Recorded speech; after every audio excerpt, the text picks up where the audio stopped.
The very first bunker being the bunker solutions going into here. This is on the Biarritz, 7th hole here at Darmore Club. Big green, lots of bunkers. This will be a beautiful hole.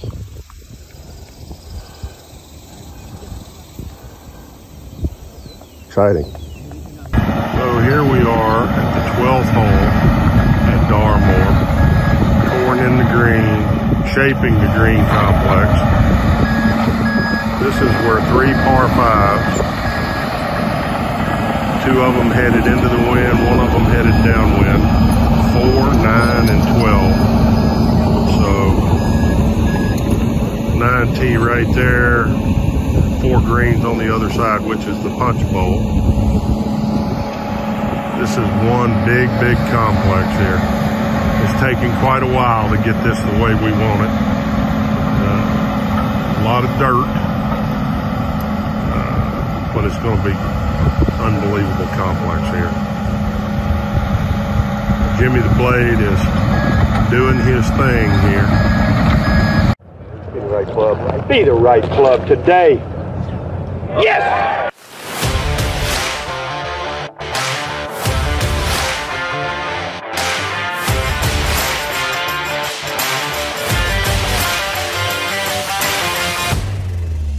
And we're back, episode 14, season 2, Be the Right Club Today podcast. Hal, how's it going? Good, Jamie. Good. Glad to have you join me today.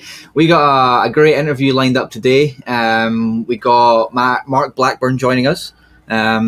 He is very popular right now in the coaching world. I think he is. Yeah, I think he is. And I think he's earned the right to be that. Yeah. I'm excited to listen to what he's got to say, and I feel like everybody ought to be ears wide open, minds wide open, because I think he's a pretty sharp guy. Yep, he's working with a whole range of tour players right now, and his stock's obviously rising quickly with the success Homa's had in the last couple of years. You like Max Homa's swing, don't you? I love Max Homa's swing. Yep. Mm-hmm. Yep. Is it? You feel like you can relate to it a little bit? I do. I think for some reason I just feel like our left side worked similar in a way, and I'm anxious to talk to him about it. Yeah, well, we're really looking forward to bringing that interview to you. You can also check us out on YouTube. The interview will be on there. Might be a good one to tune into. I'm sure there'll be some visual stuff that Mark will talk about with the swing. So yeah, you can see the interview right after the break. This episode is brought to you by Holderness and Bourne. There's a few aspects that really make a shirt great, and we think Holderness and Bourne ticks all the boxes. Their commitment to using premium materials in all their shirts, and how they tailor those materials to produce a really comfortable fit and a really great look. They combine that also with a fantastic collar. They use sewn in collar stays, and the way they cut the collar, it looks really sharp. Combine all that with really great options, solids, stripes, patterns, colours for everyone. Head over at hbgolf.com and check them out. For 15% off, use the code HSutton15. And again, that's HSutton15 for 15% off. Okay, we are back. Episode 14. Mark Blackburn is with us. Mark, thanks for taking the time to join us here in the podcast today. Most of our listeners will be well aware of you and your background, but for those that may not be, can you introduce yourself a little to our listeners? Sure, yeah, great to be with you guys. My name's Mark Blackburn. I'm a golf coach based in Birmingham, Alabama at Greystone. That's where our academy is, and I spend a lot of time teaching everybody from beginners all the way to some of the best players on the world on the PGA Tour. So I'm pretty much a full-time teacher. I don't just teach the best players in the world. I also teach juniors, beginners, everyone who wants to play golf. I kind of, our team as well. It's not just me, there's 5 other coaches. So we work with a whole bunch of kids, different players. So we've got lots of great coaches, ladies and guys. We probably specialize in junior development and competitive players, and also obviously tour guys and girls.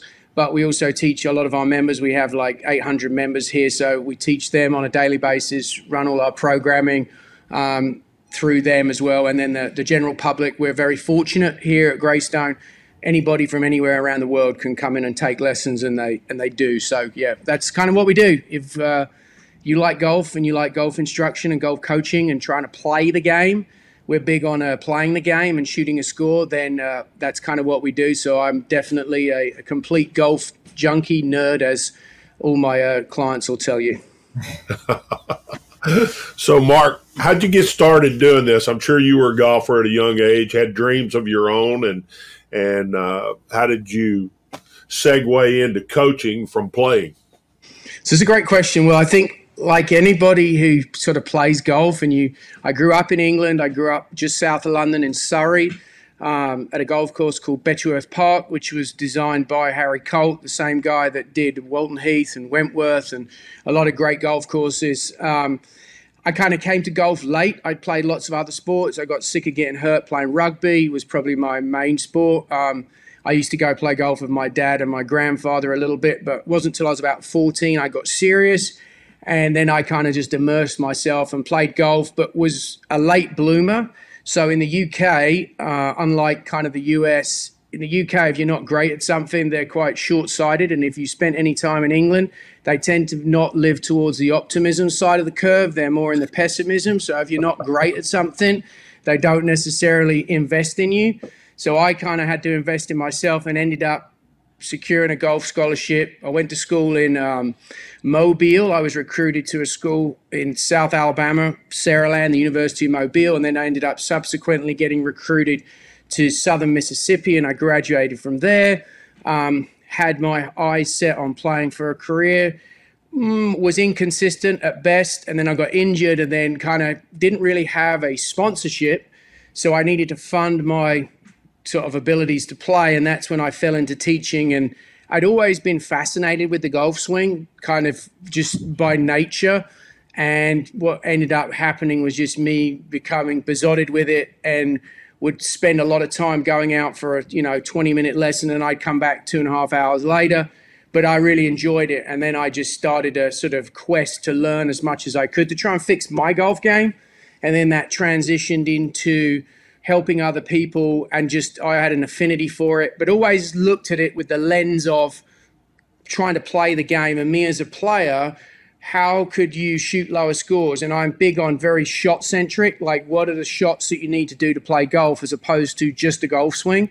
And I kind of think that transitioned into then helping players from that I'd played mini tours with who had then got onto the PGA Tour and were struggling.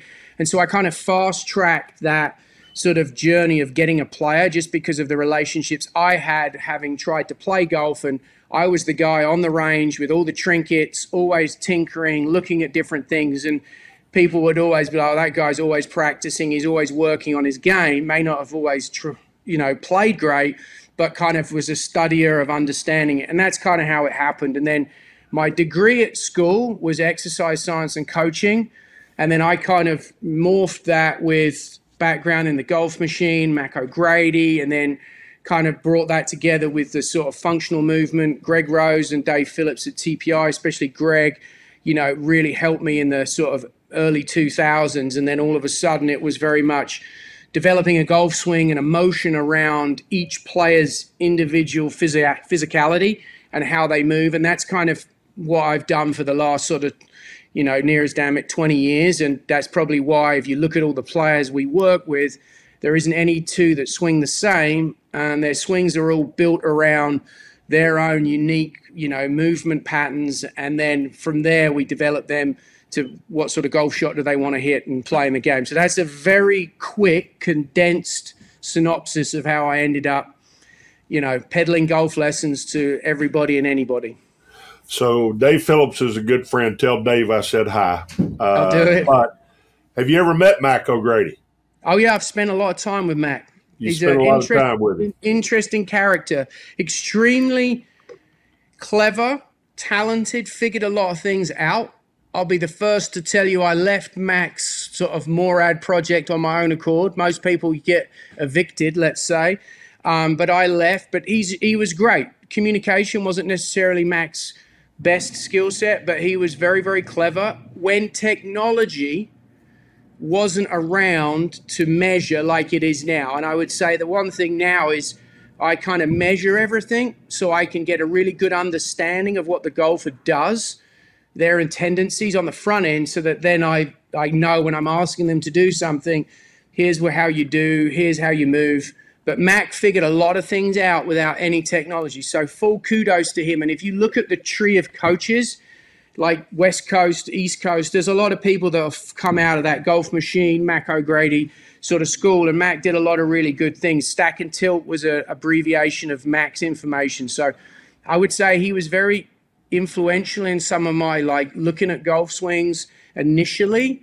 But very much the model method I don't necessarily agree with. But those things, I learned a lot from him.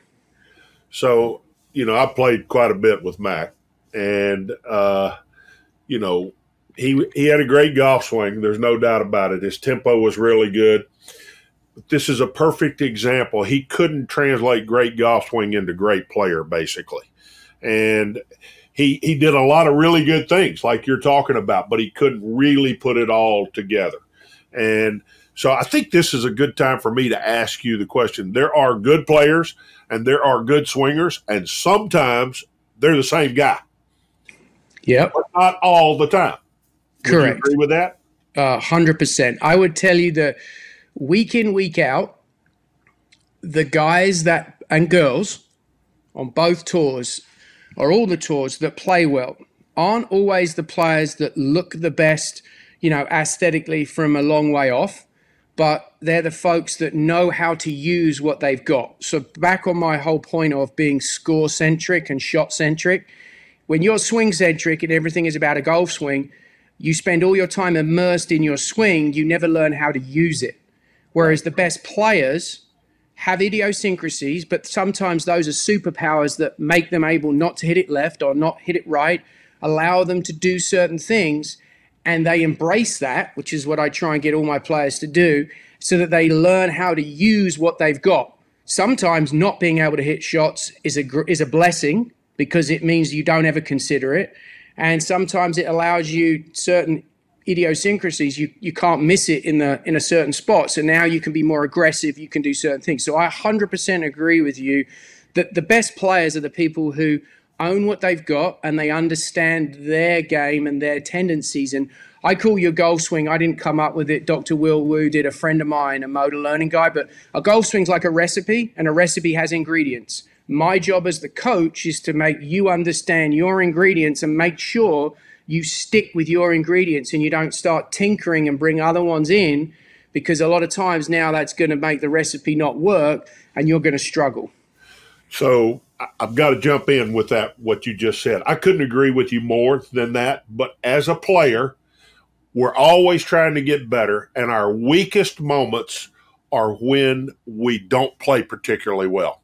And if we're playing with someone that says, hey, you might ought to think about doing this, that player is always chasing the best version of themselves, and they don't know what that is. And for everybody out there listening, I'd say this is a real vulnerable time in a player's life. When you're not quite playing as well, you're willing to throw in some more ingredients into it, which really complicate things, don't they, Mark? Yeah, 100%. I think, look, when you're struggling, you're willing, golf is a hard game. Like guys like you, make golf look easy. The best players in the world. But the reality is it's a hard game and it's a knife edge, right? You can be bulletproof one day and suicidal the next. And that's the world. As a coach, we kind of live in that world. But when someone struggles, I tell people there's 2 times that you can have intervention with a player as a coach. It's when they're struggling or when they're injured. So at your point, people are vulnerable when they're not playing very well. They got rabbit ears and all of a sudden something sounds good. And remember, people take the easy way out most of the time. Instead of like golf is difficult, I got to go through this. As long as you're trending, you're going to have ups and downs. It always happens. A lot of times people hit the easy button and now all of a sudden they bring other ingredients in and now they lose the clarity that they have of their concepts, and then it gets really hard. So I would say as a coach, I'm overly pragmatic. I'm not one of the new age Zen type coaches. Like, I'll motivate players and nurture, but I'm also very much, okay, here's the problem. Here's the shot you want to hit. Here's how you have to go about doing it based on what you do. If you deviate from that, all you're doing is delaying the, if you like, time it takes to be successful. There's no easy way to do it. Sometimes a player will come and they've got a few things that are messed up and it's an easy fix. But that's very rare. And over time, obviously, as a coach, when you have more experience, you get better at that. And your job is to be as uninvasive as possible. But there's no shortcuts. Unfortunately, getting better is hard. And you could do it on a range, as I think you would be able to attest. But then transferring that to the course and actually performing, that's a very different animal. So you've learned a skill, but now you've got to go develop it on the golf course and hit golf shots on what works and what doesn't. It's not necessarily easy. And I think the job of a coach is to always be a sounding board and to be a voice of reason and calm in the chaos of playing golf and be like, hey, look, we're progressing. Just because this is hard, you've got to dig in now and work through this. Remember, frustration is part of learning. It's an essential part towards mastery. And I think that's the job. And that's a lot more of what I would say coaching is what you do on the PGA Tour. When they come to see me, there's a lot more hands-on teaching, but coaching is navigating those difficult moments and trying to give the players confidence and help, empathize with them and partner through them when they're struggling with those things. But players are dangerous, especially good players, because they can do something quite quickly and they are willing to try a lot of different things. So my job is to be, no, look, we're on a journey. Here's what you got to do. You need to stick to it. And that's why I think great coaches have no problem. My job's not to be friends with the player. It's to direct the player and basically nurture them to get better. Sometimes that makes me quite unpopular, but as a good coach, you have to be willing to have hard conversations and say things that, if you're not willing to get fired by doing the right thing, you're never going to be a great coach. Well, honestly, you can't coach someone to be better if you're going to accept and be their friend. If you're going to accept what they got and be their friend, because they're all wanting to hear, yes, you look great. And, that's what, I was there. I've been there. I know what that's like. I needed security. I needed whoever was working with me at the time to say, man, you look awesome or whatever, even if I didn't. But that's a big part of playing golf is believing that you can hit the shot that you're about to try to hit. 100%. And so, you walk a fine line as a coach. You want to help them get better, but at the same time, you don't want to status quo it, basically. We got to keep moving forward in this journey. Yeah. And I think the great thing now is it can be good and bad, because we're highly accountable as coaches, but statistics have been really useful. Strokes gained, these measurements, because you can actually see where somebody's performing and where they're gaining or losing strokes. And for me, my emphasis is more on short game up to, full swing. Putting isn't probably my forte. So I, a lot of times, will defer that out to people like Phil Kenyon or Stephen Sweeney or, John Graham, guys that are putting experts. But I'm accountable and I get that translated into statistics. So I actually think that's good. But yeah, you're trying to always pump the player up to a certain degree, but you're also, my job is to make sure that I'm doing my job. And now you can't hide anymore. You used to be able to hide behind pretty looking golf swings.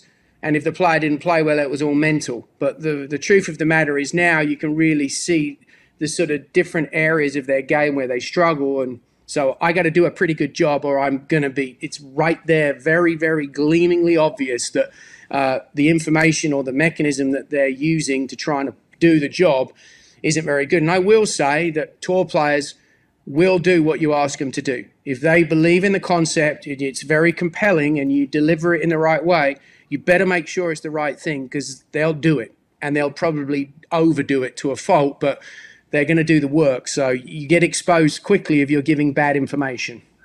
I love what you just said. They'll probably overdo it. And that's the mark of a champion right there, because as they begin to get better and they notice that they're getting better, It's just human nature to say more of this will make me even better. And I try to tell everybody that comes in here, if this is perfect and you're down here and I give you the ingredients that start moving you closer to perfect, as a player, you're going to think, man, if I just keep doing this more, I'll get better and better. And the next thing you know, you're as far away up here as you were down here. So, I mean, you understand that as well as anybody, I'm sure. So, yeah, I think one of the things that we now know, right, that the way the brain learns, the brain doesn't do well with the same thing over and over. So to your point, like overdosing is what everybody does. If one is good, I need to do 500. That's the tour player mindset. Right. Now, the truth of the matter is when we're learning, if you use like variability intentionally, so if this is ideal, we're going to live at really overdone and we're going to do in a positive way.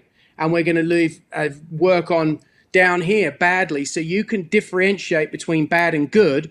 Your brain will actually start to learn a lot more effectively versus just doing the same thing over and over. So I would say we can now reduce the amount of overdosing because you intentionally use that variability in practice. But as a coach, you have to remember also that they're going to, if one drill is really good that they like and they have a positive outcome, they'll stick with that. And the ones that they don't like, which are actually really beneficial, they won't do as many of. And so again, it's trying to always juggle the sort of plan for them. But you really walk that fine line as a coach of good players, they will overdose stuff. And so you got to try and use these mechanisms like variability to ensure that that doesn't happen. But invariably, it always does. So, and that's the hard part. A good golf, I think you'd probably agree with this, is when people change coaches or they move to a different direction, they were over here, their new information is way over here, and they probably have this sweet spot where they fall in the middle for a period of time and they play incredible. But when they actually get all the way over here, now they got a problem and then they'll start jumping around again. So the job of the coach is to how often can you keep them sort of in the lane, so to speak, and to manage it. Now, that's where not over practicing, but practicing just enough to keep you ready. And when you get to a golf tournament, you're trying to do enough to learn the golf course every week, but to have your energy for the back nine on Sunday so that you're not completely spent. Because how you would know this better than anybody is that golf tournaments are mentally very taxing. If you're in contention and you're playing well, it's way more of a mental task than it is a physical task, right? Exactly.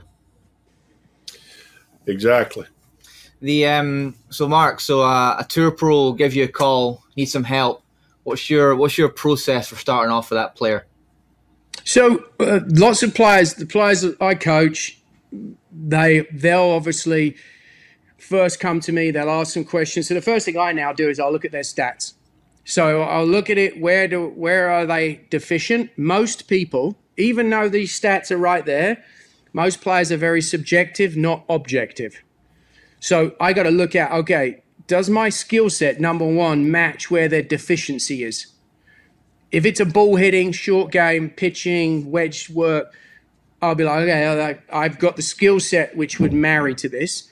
If it's someone that hits, 70% of their greens, has pretty good strokes gained around the green, but they're negative, they're 160th in putting, I'll be like, listen, I'm the wrong person for you. Okay, so, but assuming that they're pretty good at the right areas for my skill set, the first thing I'll be like, okay, come see me here at Birmingham. I don't like doing stuff on the PGA Tour first time just because it's just a bad learning environment. When there's no tournament, players tend to be much more relaxed, a lot more receptive to new information. As a former player, if you're at a tournament, usually if you're wanting information at a tournament that's new, it's DEFCON 3, panic stations, and you need a quick fix, which is not a learning, it's coaching suicide. Yeah. It's difficult because you can give them something, it's pixie dust, it might work, but it's not a long-term fix, right? So essentially they'll come to me. First thing we do is a physical evaluation, like a movement screen, and a power testing. So let's look at how you move, what your, mobility and stability is like from your functional perspective. Then let's take a look at, your power. Where do you develop your power? Is it your upper body, your lower body? Is it your core? We test that. Then we'll do some 3D motion capture. Then we'll do some ground force stuff. We'll take some video. Essentially, I have these big 8x4 whiteboards, and I'll write up, the player's name. I'll put their movement screen on the far left side over here. And then every golf swing kind of has setup, backswing, downswing, transition, downswing, and delivery. And then we kind of look at each area in their golf swing. What are the ingredients? What are the pieces that they have? And then what's the shot that they want to hit? I always start with, you tell me what shot you want to hit, and then we'll work back from there. So what's the shot shape? And then what's the trajectory? From there, now we'll start with the end in mind and work backwards so that everything, all the ingredients, some that they're bringing based on their own, unique body sort of motion versus what do they need to do? Is, what they do helping their outcome or hindering it? Where is some of the issues? And I would say I spend a lot of time in setup and the backswing because the golf club is moving the slowest when it's stationary, easiest, least invasive in my opinion. And then in the backswing, you can do something about it. But the downswing is so quick that if you're trying to manipulate it, a tour player can do it short term. It won't work long term. I'm trying to stack the deck in my favor or the player's favor so that they can have the outcome they want via setup, backswing, just downswing, blackout. Does the ball come out with the right shape and the right shot without them having to manipulate? If it does, awesome. Then, once they've got the pattern down, now it becomes, all right, let's get into performance work. Let's start to try and see how you use it. Let's stress the player, take them on the golf course. I want to see what your tendencies are. And a lot of times on the evaluation on the front end, I'll take them on the course because I want to see where their shots are, their nemesis, certain wind directions, are they a problem? And then once we've got all that, I want to then try and get them to understand how to use what they've got and then what are the things and the mechanisms we need to do. But that's pretty much how it goes. Every player that comes in, if they're going to come see me, it's a day or 2 days, and that's kind of how it goes. But the front end is a lot of diagnostic work.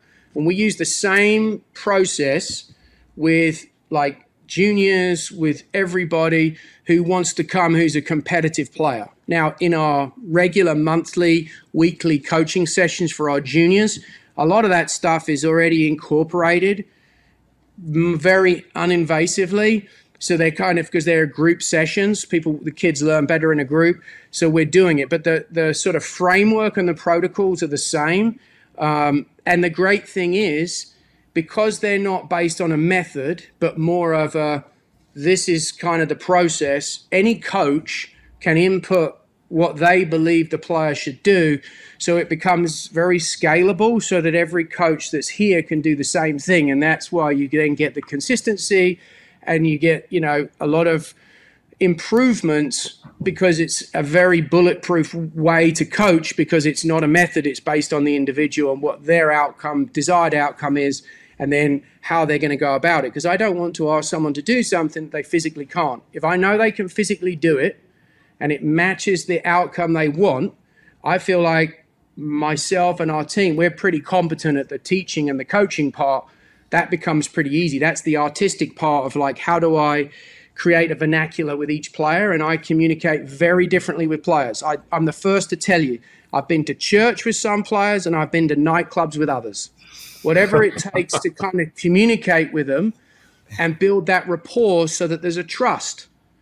And that's what we do. And obviously, when you're not stylistically driven and you're very much more into the individual, and like I like golf swings, pretty golf swings to me are real good from hip high on the downswing to hip high through the hit, and the ball comes out and makes a good noise and goes the same direction that the player wants. That's good golf to me. I don't get caught up in whether it's looks like this or it looks like this. They can all work if you understand the different ingredients that go with it. So some strong grips are great for some people. They're terrible for others. Weak grips are good for some people. They're terrible for others. Some people can be really open.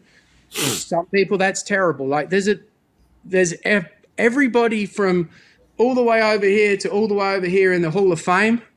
It can all work. You just need to know if it's going to work for you based on how you move and what the shots you want to hit. And that's honestly, that is my elevator pitch on kind of how we coach, because it's very agnostic. You can basically, you're not limited by anything because there's always a solution. You just have to, it's a critical thinking process of what's going to be the easiest, least invasive for this player for the outcome that they want. So, Mark, I've got to throw in, you got to give me a second here. I got several things I want to say. Let's see if we can prioritize these things so you can actually answer them. 1978, I started going to see nationally acclaimed teachers, coaches. At the time, no one would have called themselves a coach. You've called yourself a coach almost exclusively rather than a teacher. So far, am I correct? Yeah. Okay. No one that I've ever talked to knows as much as you know across the whole spectrum. I'm just being honest with you. You have captivated me with everything that you're saying right now, with the experience that I have.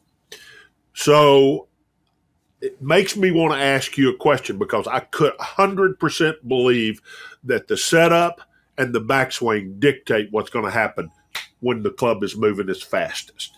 Yep. So, and you said that just a minute ago. So I'm going to take that a little bit further. Do you think that the lead arm has more to do or less to do with the backswing? That's a great question. Okay, so you're not going to like this answer, but it's a good one for a coach because it stops you getting put in a box. It depends, okay? So for some players, the lead arm relationship in the backswing is going to be really important. And then for other players, I might argue that the trail arm is really important. So it depends. So one thing I would tell you is trail arm structure is really useful for controlling where the club goes in the backswing and kind of the structure of your backswing. But the lead arm is really important for the depth in the backswing and the planing, right? So they both have an important part of, and they have their own roles. Now, here's where we have a pickle. Let's say I'm a person that's lead arm is my thing, and I do a shoulder flexion test, and my arm doesn't go any higher than this. That's going to be real different from the guy or girl that can get their arm past 180 degrees, which is what the average tour player is, right? If you're by a wall, you can go behind it. But a lot of players that come in here, Max Homer being one of them, he can't get his arm basically above his nose, okay? So his backswing, where this lead arm is and the dominance of this is going to be very different to someone who can do this. So the hard part is it depends. For some people, this could be everything. For other people, it may not be. This might be everything. It, again, just depends. This arm can be important, but now if you have no external rotation, you can't move it, that's going to be very different to the guy or girl that can go beyond their spine. So again, there depends. I know that's a bit generic, but I'm just giving you, like, again, your physicality is going to somewhat dictate how significant each piece is. But yes, absolutely, for some people, this could be everything. But for other people, maybe this one. So you answered that exactly the way I thought you were going to answer that, to be honest with you, because it's a two-sided game. Yeah. And people want to simplify everything and make it as simple as they can, so they want to make it as one-sided as they can. Yeah. And the truth of the matter is, you know, when I was playing my best, in the first foot of my takeaway, I knew I was headed down the right path or I wasn't headed down the right path. Have you ever heard a player tell you that? 100%. Yep, totally. So, and I try to tell people, look, if we're moving everything together and both sides are working the way they're supposed to work, you're going to know it quickly. Yep. If one's going the wrong direction, you're going to also know that quickly. 100%. I mean, when I was really on fire, when I was playing my best, I wish I had three right sides to hit it with. But if I had three right sides, and I was in the wrong position. It's just that much worse, basically. Correct. Yeah, 100%. It's like loading the club up so that you can just deliver it and let it go. And the best players, their sequencing is very similar because they put the club in a position at the top of the backswing where they can just let it go. And that's the hard part, is when you don't know what's coming out the barrel. As a tour player, that's a big problem because you're basically, nothing's guaranteed, but you're hedging your bet pretty much 99.9% of the time that I'm going to play down the left cut line if I fade it, and that ball's working back to the middle of the fairway. I know that ball ain't going left in the left rough or in the left out of bounds. So you need to know that what you've put in, it's going to come out with what you want. And that's the hard part, but that's what great players do. That's why it's not sexy, but grip, posture, alignment, tilts, where you orientate, ball location, all of those things kind of start the dominoes before you ever do anything. And then how you move in the backswing, you know, where your body orientates, if you drift off the ball, if you stay more centered, all those things are going to influence where that club is orbiting in the downswing. So aged players, certainly I'd be one of those, you know, trail shoulder rotation, internal, external rotation. Yep. You probably see a lot of the older guys that can't get this arm going this way. 100%. I'm one of those guys, basically. Yep. We went this way on our downswing. Yep. So how do you coach a guy like that? Coach me for a second. So if you're limited with this, right, there are some teach arounds. So you would probably argue as guys age, there's probably a trend for people's grips to weaken so that they have the ability to not get the faces closed and their body doesn't rotate and clear out the way as much. Because if they have a strong grip and then they can't clear out the way and get the club sort of shallowing, now they're going to have a big left miss. So you start to see a lot of guys as they get older, they kind of get more weaker. They also then may develop from going from a stronger face on the halfway back to now the face playing more open because now they've got a bit more of a chance with this. A lot of guys as they age, their lower body atrophies, so they get no arse at all disease. They start extending and they use their pelvis and their lower body to shallow the club to offset their inability to kind of do their trail arm. So I always say if you struggle with this and you probably don't do very well with this, I try and get a player to use a little bit more forearm rotation, get the face a little more open here. Your trail arm, if you get it a little bit more supinated, palm up, you kind of can create a little bit more of that motion. Because if your trail arm is more this way, internal, pronated, you're restricting this. So I'm always a bit more of someone's restricted, let's get you a bit more open face, let's get you a bit more here, give you a bit more forearm rotation to try and help you square the face up. Is it a bit more timing based? Sure is. But you got to hedge it in what's going to work for you, because there's no point in me saying, okay, I need you to really rotate and get open because you've lost that range of motion. So that's kind of what I would say is one of the commonalities amongst folks that are losing range of motion. You have to create it somewhere else. Joints can take on other characteristics. You just need to be careful of injury because obviously you put a joint or arm, leg, hip in a position it's not really comfortable in. Over long-term sort of overuse, you can put yourself in a pickle. But most of the time, guys that are playing competitively on the Champions Tour, they're working out just like the guys on the PGA Tour. So it kind of offsets it. But there's always a workaround. It's just you have to get outside your head a little bit, and it may go against convention. And again, if it works pretty good from halfway down to halfway through, and the club's doing this, and this is doing this, it's a pretty good matchup. Wow, I got to tell you something, Mark. I have talked to a lot of people about the golf swing. I am super impressed with you. I cannot you got the answer just like that. I totally agree forearm rotation is what Hal Sutton has to have. I've got an artificial left knee, an artificial left hip, and I can't rotate as hard as I used to. I can't keep the club face closed as long. I can't. I have none of this. I've always liked Max Homa's swing. He's limited when it comes to this, you've said. Yep. You've done a great job. I love Max Homa's golf swing. Yeah, maybe it's because I can relate to it a little bit, you know? Yeah, and I think that's one thing that the greatest players in the world who've played over time and won majors and great players, you all have an eye to see things in other players that are commonalities with you and the way things would work for you, which is why I ended up working with Justin Rose, because he played with Max Homa 2 years ago. He liked his golf swing and what his golf ball did. Now, ironically, they have similar movement tendencies. So it makes sense that completely internally, Rosie has an affiliation with that.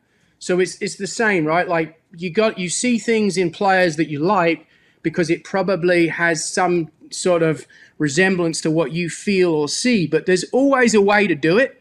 I'm confident, right? I'll go on the record. All the stuff we talk about now about using your body rotation and letting the club fall and shallow and you square it up with your body, I guarantee you there's loads of people in the Hall of Fame who completely felt the complete opposite. So you can do it any different way. You just have to be open-minded enough as a coach to guide the person to basically go, look, this could work for you. There's no guarantees, but my job from a coaching perspective is to never put someone in a box to go, you can't do that. I'm always trying to give the student options, like I've told you. There's never just one answer. That's easy. You've got to give them options, and then they use the best case scenario. But I think you can play great with good hands. I'd argue Tiger Woods got the best hands I've ever seen live in person from what he was able to do. So you can do it. It's just a question of, are you comfortable in that? So there's lots of different ways, but just saying you can only do it one way is kind of ignorant. And as a coach, you're doing every player that you're trying to help a disservice. Well, I got to tell you what, I'm so impressed with you. I'm not playing very much. I want to go practice so I can come down and see you and get your opinion on what you think of Hal Sutton's golf swing. Love to have you anytime. But yeah, I mean, I love talking the golf swing. Like it's fun just because there's so many different options. That's what makes it so great. And the one thing I would say as traveling over the last 20 plus years on the PGA Tour and being around the best players, you are in the ultimate sort of environment to study and watch and see what people do. And there's so many different ways to get it done.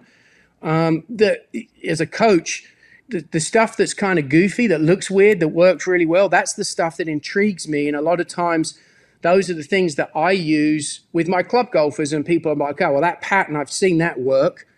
Let's see if your movement will facilitate it. If it does, okay, well, you should maybe try that. So I'm the first to tell you, I don't mind changing a grip. I don't mind changing some setup stuff invasively for the club golfer, because they can't mess up if they're already bad, just to get them good outcomes. But I learned all that from the PGA Tour, and then probably 10 years before that, teaching a lot of really bad golfers in rural Alabama where my accent and theirs didn't jive, and I'm trying to figure out how to fix people, right? There's no substitute for fixing bad golfers. It really helps, especially if you're at Augusta on the old range and somebody's slicing it down Magnolia Lane and you got to fix a slice. Doesn't matter who it is. It's the same as fixing slices on Sand Mountain in North Alabama, right? So those experiences help, but teaching golfers the tour allows you to see what can work, and there are so many different ways to get it done. You just got to figure out if you can do it that way physically, and if you can, do you then have the time and the commitment to work at it hard enough to get it done? Because that's the other part. People come see me, think, oh, you help these great players, you can fix me. Well, those great players put hours and hours in, and Joe Blow, the CEO, who's got more money and flies his jet in here, he's also doing multi-million-dollar deals and thinks that my pixie dust is going to fix him in a day. Well, it's not the day, it's the work he's going to do outside of it. Right. Yep. Yeah. Wow. Yeah, that's a lot. That's great. That's a lot of information. I hope everybody's paying attention because you just poured it on, Mark. Any other questions you got while we're here? We're going. No, I tell you, my soft little brain can't handle any more, to be honest with you. But I tell you, I've always been passionate about golf. I love golf, and I totally agree that there's a lot of ways to get it done. Back in my era, you could be 300 yards away from a golfer, and you could pick out Nicklaus, you could pick out Trevino, Raymond Floyd, Lanny Watkins. You pick out all those guys 300 yards away. You didn't have to be there to read their name on the bag. You could tell from the way their golf swing was moving. A lot less so today is that true. I mean, a lot of guys swing very similar to one another, and we attribute that to the knowledge that we have now based on the technology, that the things we have available to us now has developed people like you, because you can fine tune all of this. And I mean, I'm just excited talking to you. I mean, you can tell I've enjoyed this conversation. This is not work for me. This is fun, talking golf, talking shop. So thank you so much for coming on, sharing what you know. I hope all of our guys, y'all need to go see Mark because he knows what he's talking about. Well, no, and it's great to talk golf, and obviously, like I told you in our text ahead of time, obviously, it's always cool to talk to great players and players that you've respected and watched, and like the things that you've accomplished in the game, and then to have a conversation and people like you be interested to hear from lowly coaches like me is always fun. And I think that we all kind of see the same things. The lens that you see through things through and the experiences are very different to mine, but it's like we have a lot of commonalities in what we do. And I think good coaches who've been around the game a long time and coach tour players, we see a lot of things eye to eye, and especially when you guys are not competing and once you're away from the game and you've had time to reflect, you're hugely impactful to people because your experience and your wisdom is great. And it's like all of a sudden now we're on the same page. Whereas I think when you're playing, coaches and teachers and players don't always see eye to eye. But if you've been around a long time as a coach and then you've played for a long time, you have a lot of commonalities after the fact. And I think that's important because we can help more golfers. There's more golfers than I can ever coach or you can coach. But together, this information can help people get better. And there's lots of great coaches out there, but like taking it from you and your experience, look, different ways to do it. There's not one way to do it, but playing the game and hitting golf shots, that's where it's at. So getting out on the golf course and experimenting is a huge thing. Wow. Thank you so much, Mark. You got it. We'll get you on again. Hey, another person, I really want to get Max Home on here. Help me do that. You got it. I can make that happen, I'm pretty sure. All right. Thanks, Mark. Tell him I really respect his game. I love what he's doing. You got it. I will let him know when I see him at Royal Liverpool. I will. There you go. Sure all right. Get you on there. Thanks, Mark. Enjoy the summer. Mark. Yeah, enjoy the See you guys. Bye. All right.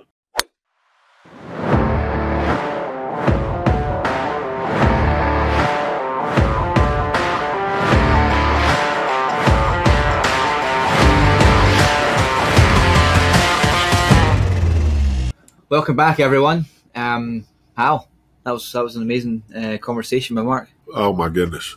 I've talked to a lot of people in my lifetime about golf. This is one of the sharpest guys I've ever talked to. I hope y'all are listening to me. He was on the spot with everything he was talking about. You could tell that this guy is into what he's doing.